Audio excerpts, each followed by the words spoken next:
Nous voici dans un cours de kendo du club Kendo Hanoï, dans le gymnase de l'Université du commerce extérieur de Hanoï. Comme d'habitude, le cours commence par le salut des drapeaux nationaux, puis par le salut au sensei.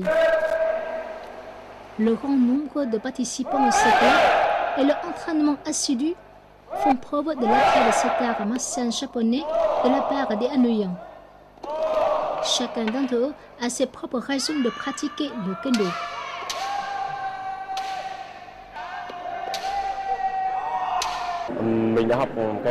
Je pratique le kendo depuis novembre 2008. Je le trouve très intéressant, car il nous permet de réduire le stress, d'avoir une bonne santé, de développer l'intellect, la force, la détermination. Le kendo nous demande de d'être patient et de nous entraîner en permanence. En apparence, les coups de kendo sont très simples, mais en réalité, il faut beaucoup s'entraîner pour pouvoir donner de tels coups efficaces.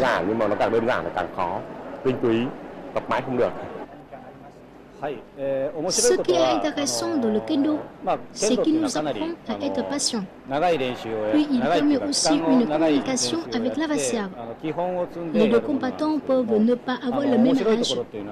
Une personne âgée peut très bien entrer en combat avec un enfant. La communication entre eux s'avère très intéressante.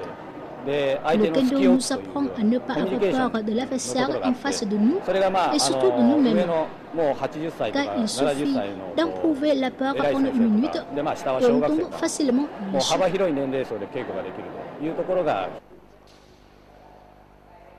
Le kendo est une forme d'escrime au sabre pratiquée autrefois au Japon par les samouraïs.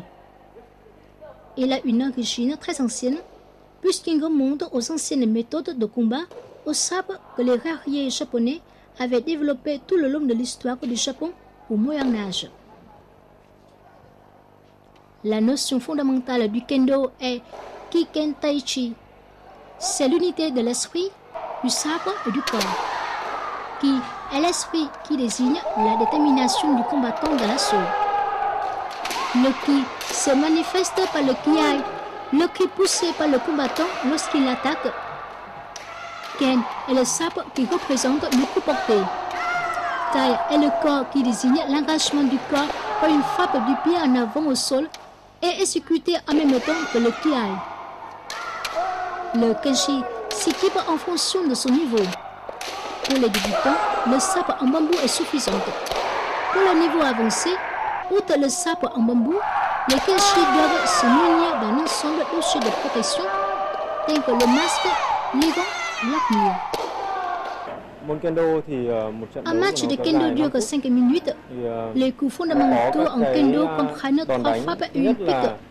Frappe sur la tête, frappe sur les poignets, frappe sur le tronc, pique à la roche.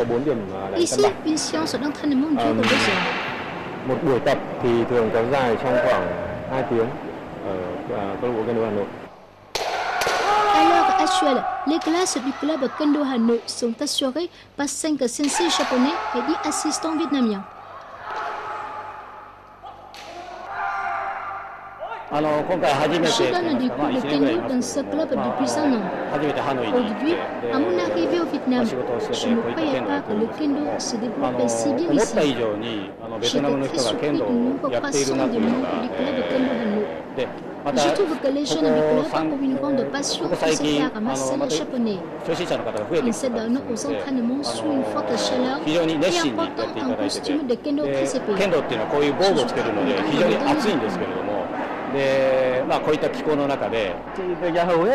Les sensei japonais sont très dévoués. Ils nous apprennent chaque détail de chaque technique.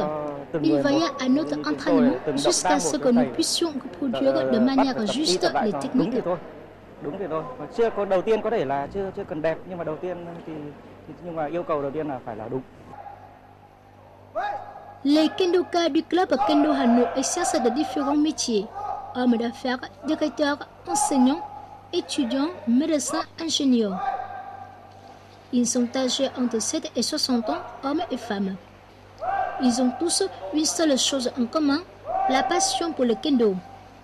Pour rendre le kendo plus accessible, le club Kendo Hanoï a ses propres méthodes.